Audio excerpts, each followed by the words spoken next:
Hey guys, welcome back. Welcome back. Thanks for joining me in this segment. We're going to be repairing the good old Senton 3S 4x4. So, not long ago at the track, I was running my Senton and I started to hear a weird noise coming from the rear attachment, like the rear diff. And so I stopped running the car and brought it home and opened it up and realized when I did that, here in the rear casing, I've already disassembled it so far, but in the rear casing with the slipper clutch, my E-clip came off the top of the motor pinion. E-clip came off the top of the motor pinion right there and slipped in between, kind of fell in between the spur and the pinion, right, and began making this weird high-pitched noise.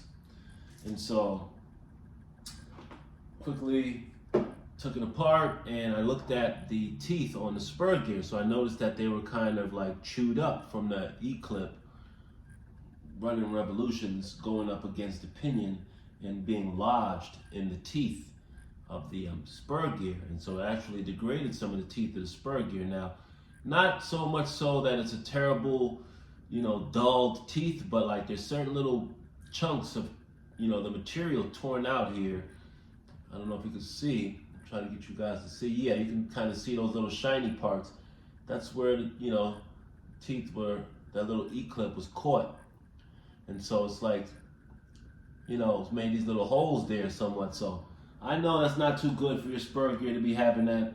And especially over time, that would add to a lot more degrading of the spur gear. So I thought right away, like, hey, let me just get a replacement spur gear, take my slipper clutch apart, put it back together, and that's what we're gonna do today.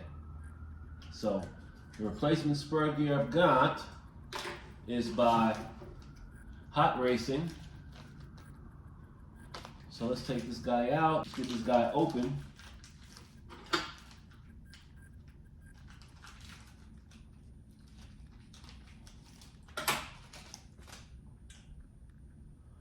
So this will be our replacement part, metal spur. So I have a good, nice metal piece, metal slipper clutch going in. So hang tight, let's get that done. All right, guys, here we go. So we're gonna be working on taking this guy apart here. Just the slipper.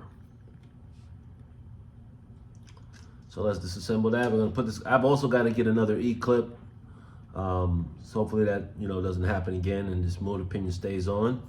But I've got Loctite on the joint there, so that should help fortify it. But anyway, so let's move this bearing off. Let's take this piece off here. This piece comes right off.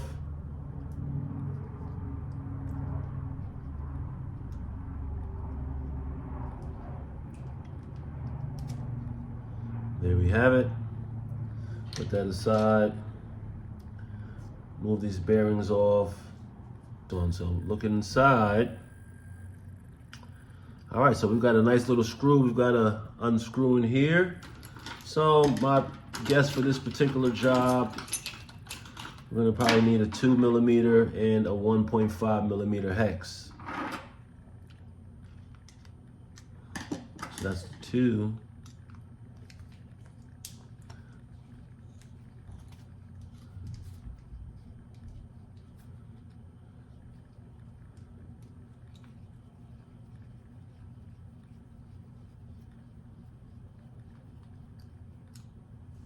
So when you're disassembling your slipper clutch, remember where the pieces go, right?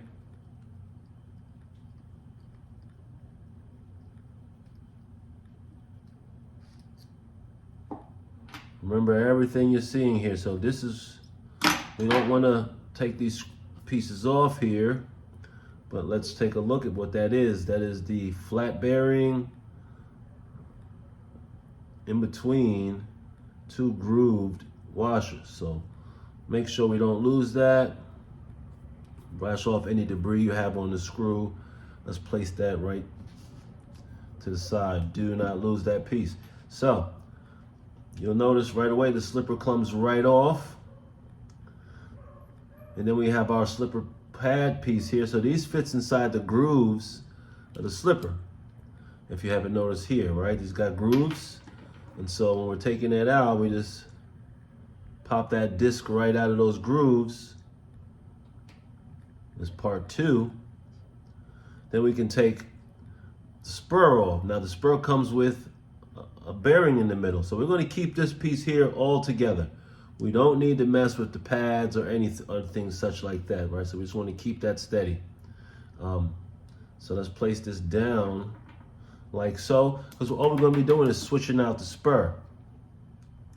So from here, we grab the spur, and let's take a look. Let's match it up the same way we just did. So with that being said, we got our new spur, our new bearing inside. From here, we're going to fit this guy right here, same way, right?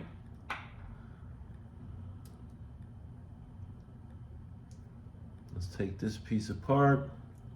Let's fit the grooves in the grooves. This goes in. This is followed again.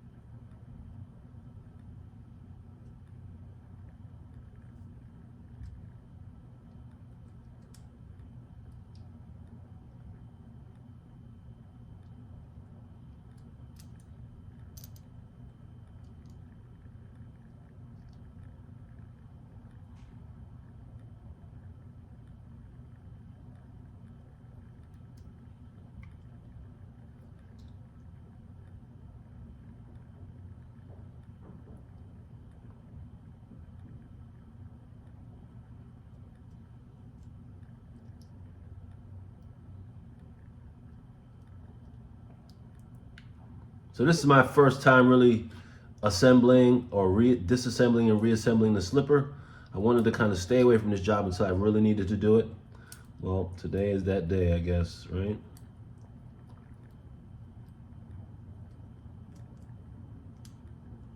There we have it.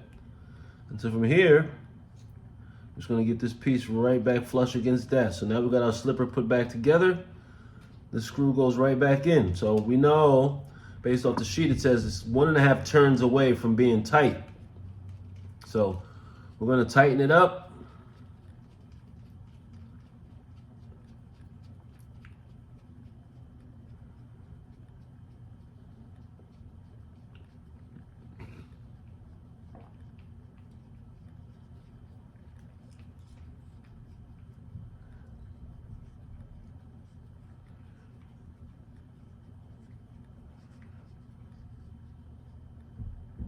All right, so that's tight. And what we want to do here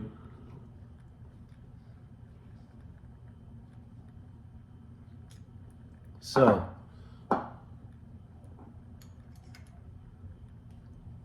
that being tight, I'm going to mark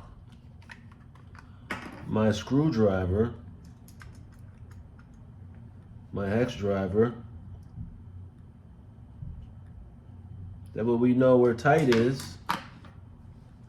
So we're going to go 1.5 turns, which means this has to go to the top again and then to the bottom. So we're going to turn, and that's 1 full turn from tight, and then we're going to do 1 more half turn to put that right at the bottom.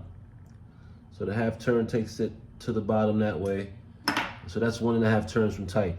Now, once I get this everything back assembled, if it doesn't feel the way it's supposed to, we can always go back here and toggle with the screw set.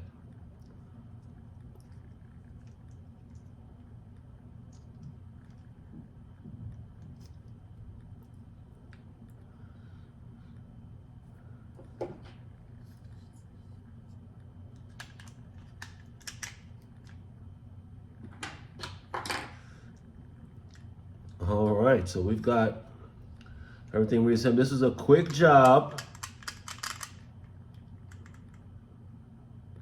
Got a little bit of play in there, just like you're supposed to. Maybe we can tighten that up a little bit. Not have so much play going on. We don't want much. We don't want it super tight and flush, but we don't want it super loose either.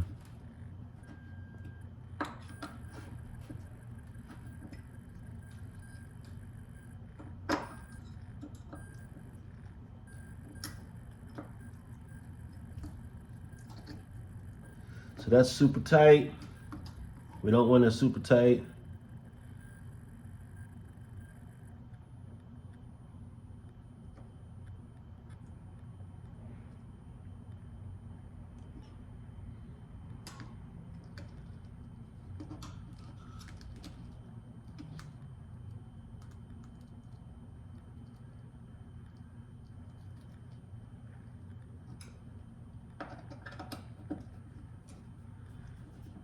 Once you get some experience with, setting your gear mesh, you can kind of eye it and you'll understand and know.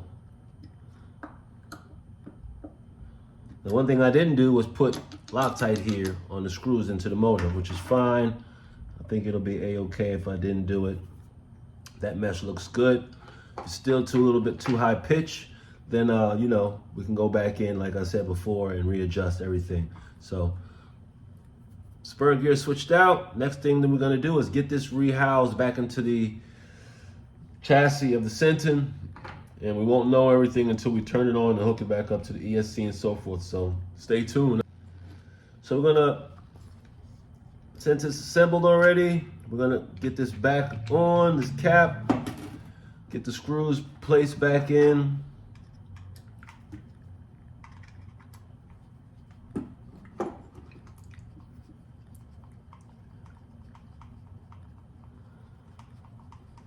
Mind you, though, my short course truck drivers out there, I love short course trucks. The Senton 3S, by far, is the fastest short course truck that you can buy. RTR, ready to run, fresh out the box. It's durable, but it is the fastest. The one drawback about the Senton that I have to say is that it doesn't have any anti-roll bars, also known as sway bars, right? Which can help stop the car from rolling. It has a higher stance than some of the other short course racing cars, trucks, but you can combat that with those if you get different suspension arms. And so like the factory suspension arms, they come with a one setting where you can place the shocks. But if you get the RPM suspension arms, they have two settings. So you just set it a little bit more on the second setting, which can help to drop the car down just a little bit more. And that won't have you sitting up as high, and you'll be less susceptible to to rolling in when you're cornering, But one thing about the Senton S is you got to learn how to corner. You got to be better at adjusting your speed going into the corner. The angle at which you enter, all of that plays a big part in your ability to stay on on your wheels and not roll over. But I can't speak highly enough about the Senton. I love it, the durability of it, and the speed. You can modulate the speed.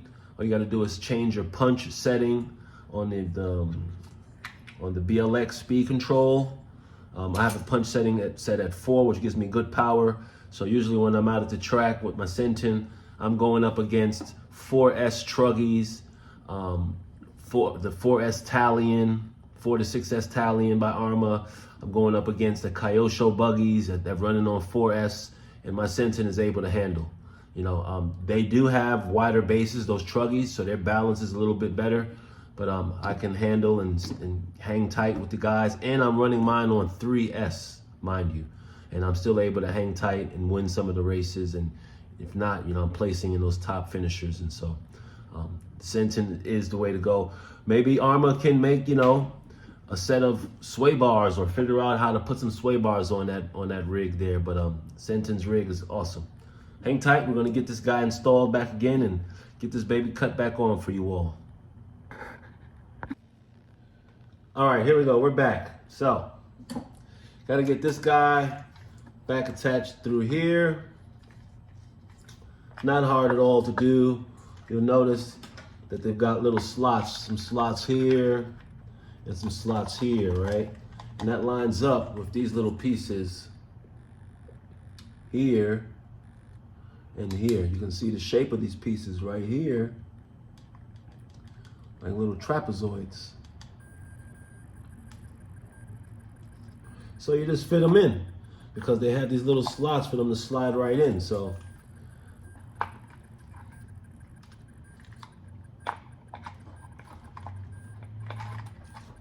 once it's placed downward and in position, the only thing you're going to do here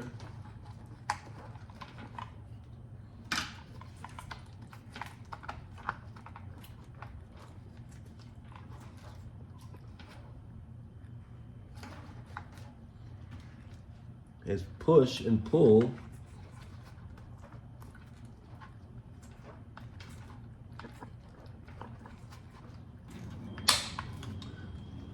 and voila. So once you hear that nice strong click, that's this part's here clicking right up against the housing where it's supposed to be. So now we know that that's in play. Next up, we have our little red piece here, which goes, once again, there's little slots. There's little grooves here, and there's a groove here at the very edge that you just slide it into. So not hard to do. You slide that on.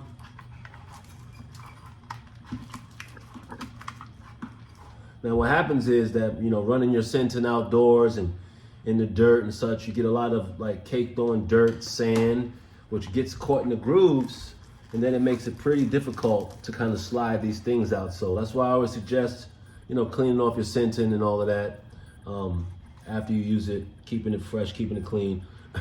I know I'm one to talk. Mine has got a little bit of dirt caked on from my last run at the track, you know, and so, you know, I need to follow my own advice in that regard. But usually I'm good about cleaning it.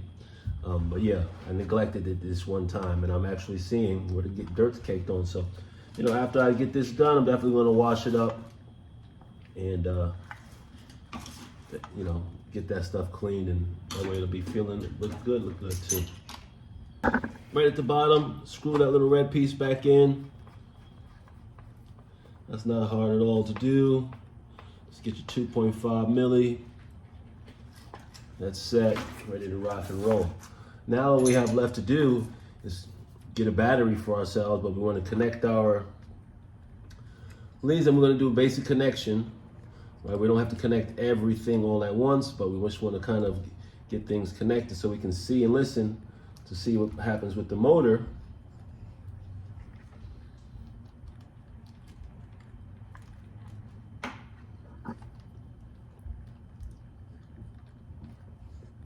So that's connected. That's connected. So next up, since we're all set there, we're gonna get our drive shaft connected. So we will know about the drive shaft. It's got a pullback spring action. This enables us to place it and to take it out at will. So we know that the bearing side of the drive shaft goes right here into the housing. So that's what we want to do first. We want to stick the front side in, the longer side.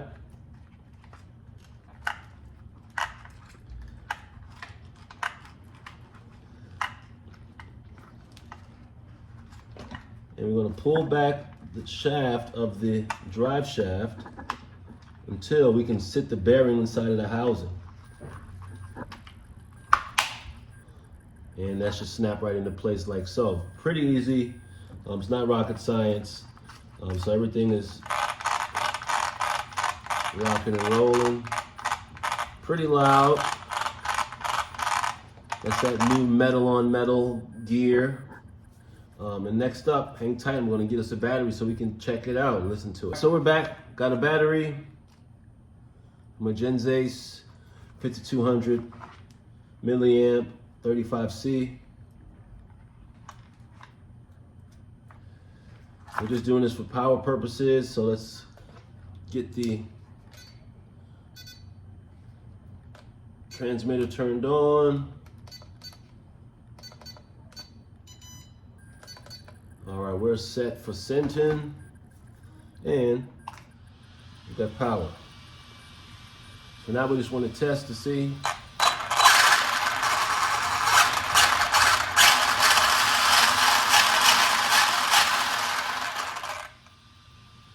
And we've got power. I want to thank you guys for joining me here in this quick job of replacing the spur gear on the slipper clutch. If you found this video helpful at all, smash the like button, subscribe, and turn on your notification bell so you can be up to date on the latest videos that are dropping. I want to thank you guys once again. Remember, bash hard, bash often, most importantly, bash safely. Until next time, guys.